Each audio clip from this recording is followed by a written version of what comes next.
હવે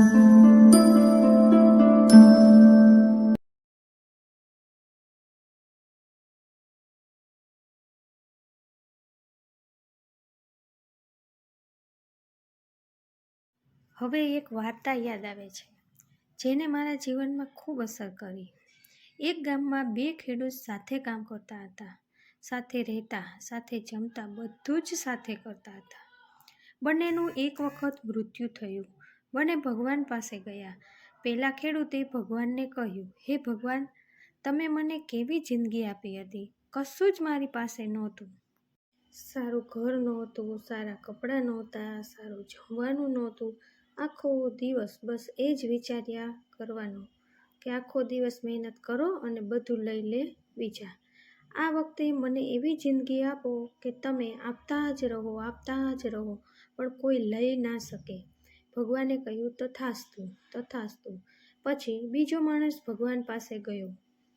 ભગવાને કહ્યું, હે ભગવાન, તમે મને ઘણું આપ્યું, સરસ ગામ આપ્યું, સરસ કામ આપ્યું, ટાઈમે જમવાનું આપ્યું, સારો પરિવાર આપ્યો, બધું જ તમે આપ્યું છે. ખૂબ સંતોષ છે. મને પણ એક વસ્તુ ઘટે છે.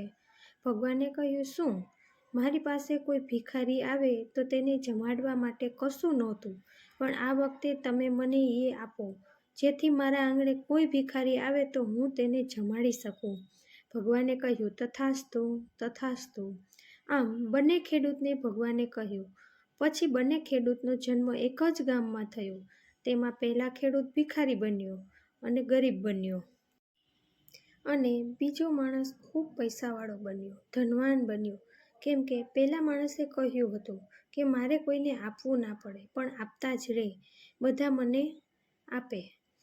આથી ભિખારી બન્યો. ભિખારીને બધા આપતા જ હોય, ભિખારીને કંઈ આપવું ના પડે. અને બીજા માણસે બીજાના માટે કંઈક કરવાનું કહ્યું. આથી તેને ધનવાન બનાવી જેથી તે બીજાને મદદ કરી શકે. તો આ વાર્તા પરથી એ જાણી શકાય કે જો તમારે હસતા રહેવું હોય તો બીજાને હસતા રાખવા પડે તો જ તમે હસતા રહી શકશો. જો તમે ગુસ્સાથી સામેવાળી વ્યક્તિને જોયા કરો તો તે તમને કેવી રીતે હસાવશે? જો તમે સામેવાળાને ખુશી નહીં આપો તો સામેવાળા તમને કેમ ખુશી આપશે? તમે કેમ ખુશ રહી શકશો? બસ આખો દિવસ તમે લડ્યા જ કરશો તો સામેવાળો પણ તમારી સાથે લડ્યા જ કરશે. ઘણા લોકો એવું ઈચ્છતા હોય કે મારી પાસે ખૂબ પૈસા હોય તો પૈસા આપો, પૈસા આપો, એવી રીતે આપી શકે પૈસા?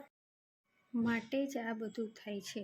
આપણા મનમાં પૈસા માટે કેવા વિચારો આવે છે. ઘણા લોકો એ તો આ વાતને સાચી પણ માની લે છે.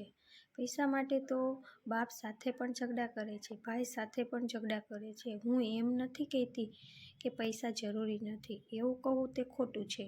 પૈસા ખૂબ જરૂર છે, જીવવા માટે પૈસા જરૂરી છે. પણ પૈસા જેમ ગાડીમાં પેટ્રોલની જરૂર છે તેટલા જ જરૂરી છે. ના પેટ્રોલથી વધારે, ના પેટ્રોલથી ઓછા. જીવવા માટે પૈસા જરૂરી છે. એટલું પેટ્રોલ કે ચારે બાજુ બસ પેટ્રોલ જ પેટ્રોલ. ગાડીમાં બેસવા માટે પણ જગ્યા નથી, શ્વાસ લેવા માટે પણ જગ્યા નથી, એટલું પેટ્રોલ છે. ક્યારેક આગ લાગે તો તે સળગી જશે, આવી રીતે બળી જાય છે. દુનિયાની નજર માટે ખૂબ ધનવાન હશે, સક્સેસફુલ હશે, પણ પોતાની નજરમાં નહીં. એક બાજુ એક માણસને રાખી દો જેની પાસે ખૂબ પૈસા છે, ખૂબ સક્સેસફુલ છે, સેલ્ફિશ છે, બધું જ છે, ખુશ નથી, બીજાને પણ ખુશ કરી શકતો નથી, બીજાને ખુશી આપી શકતો નથી અને ખુશી લઈ શકતો નથી. બીજી બાજુ બીજો એક માણસ છે જેની પાસે પૈસા નથી પણ બીજાને ખુશી આપી શકે છે અને ખુશી લઈ શકે છે. એ માણસ લાખ ગણો સક્સેસફુલ છે, ધનવાન છે, અમીર છે. એની પાસે એવો માણસ લાવીને રાખો કે જેની પાસે ખૂબ પૈસા છે, અમીર છે, પણ દેવાની હિંમત નથી, બીજાને આપી શકતો નથી, ખુશી પણ આપી શકતો નથી, હસી પણ શકતો નથી. તેની હિંમત પણ નથી કે સામેવાળાની સામે આંખ રાખીને ખુશ થઈ શકે. Thank you. આ બંને ખેડૂતમાંથી બીજા ખેડૂતે ભગવાન પાસે જે માંગ્યું તે સાચું જ માંગ્યું. જો તમને એવું લાગતું હોય તો કમેન્ટ કરજો.